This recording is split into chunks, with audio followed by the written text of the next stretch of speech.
All right, today we're going to dive into the incredible biography of a building, a really remarkable castle tucked away in the heart of Romania's Carpathian Mountains. We're talking about Peleș Castle. I mean, just look at this thing. It's straight out of a storybook, right? But this fairy tale palace holds this really dramatic history of innovation, incredible opulence, and ultimately survival.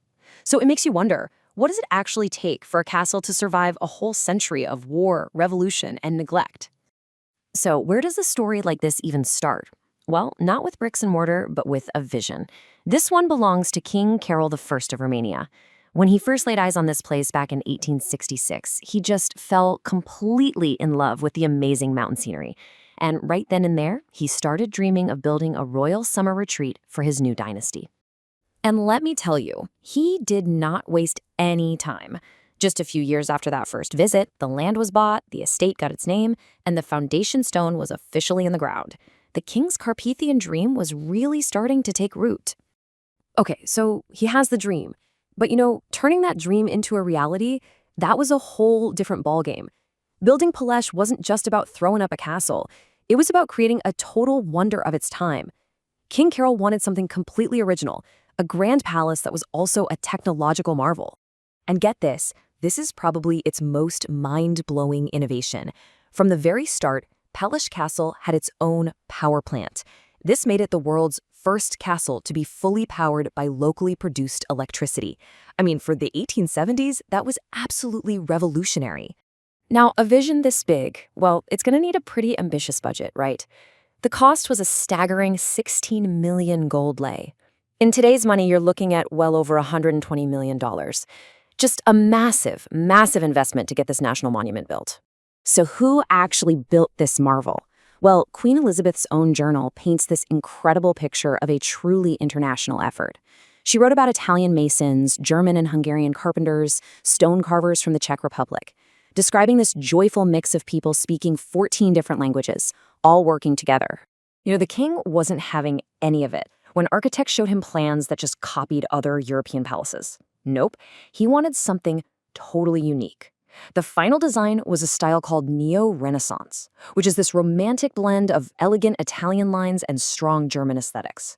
And that's what gives Peleș its distinctive, almost magical character. So, the castle is built. Now let's go inside. What was it actually like during its golden age? Well, it was way more than just a summer home.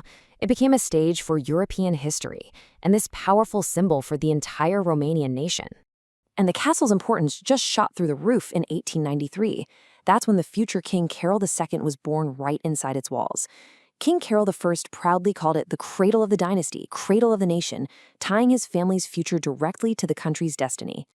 And you better believe its splendor did not go unnoticed. Visiting royalty like Kaiser Franz Joseph I of Austria-Hungary were just completely blown away. He wrote that the castle was very impressive for its riches and good tastes. And that's a pretty powerful endorsement coming from a fellow emperor. Okay, let's take a walk through its 170 rooms because it's like a tour through totally different worlds. On one hand, you've got the Grand Armory, a really formidable space with over 4,000 pieces of weaponry. And then, on the other hand, there's the lavish imperial suite, just dripping with that opulent Austrian Baroque style. And this global vibe is just everywhere you look. The Florentine room perfectly captures the Italian Renaissance, complete with solid bronze doors made in Rome.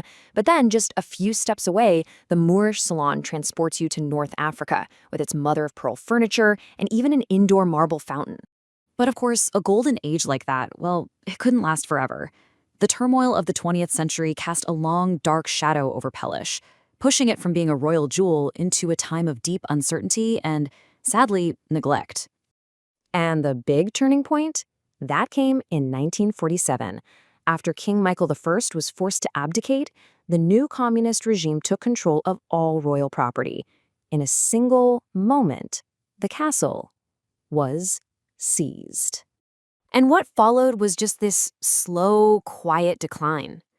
For a little while, it was open as a museum, but then from 1975 all the way until the end of communist rule, the dictator Nicolae Ceausescu closed the entire estate to the public.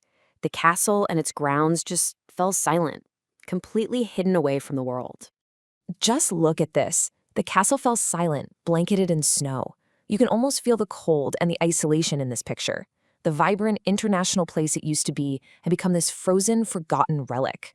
But after decades lost in the shadows, a brand new chapter was about to begin. After the Romanian Revolution of 1989, the castle was ready for a huge comeback, a true rebirth. So how did this rebirth even happen? Well, it all went down in a few key steps. First, right after the revolution, its doors were reopened to the public. Then, after a pretty long legal fight, it was finally returned to its rightful owner, King Michael. And this is where the story gets really, really cool. In what was just a brilliant move, the royal family leased the castle right back to the Romanian state. This clever deal basically guaranteed its survival, making sure it would continue its life as a national museum for everyone to enjoy. And the result of all that? Well, today, Peleș is back on top. Once again, a huge cultural destination. It welcomes hundreds of thousands of visitors from all over the world every single year. Its halls are filled with life again. And here's a fun little twist. It's also found a surprising second life as a Hollywood movie star. I bet you've probably seen it.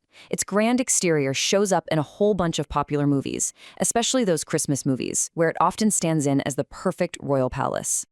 So when you look at it today, nestled in those same mountains that first inspired a king, you're seeing so much more than just a building.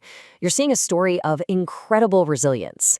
From a king's dream through a century of chaos to its new life as a national treasure, its survival has really come to mirror the resilience of the Romanian nation itself. It was built to be the cradle of a dynasty. So the question that remains for this remarkable building is, what's its legacy going to be for the next generation?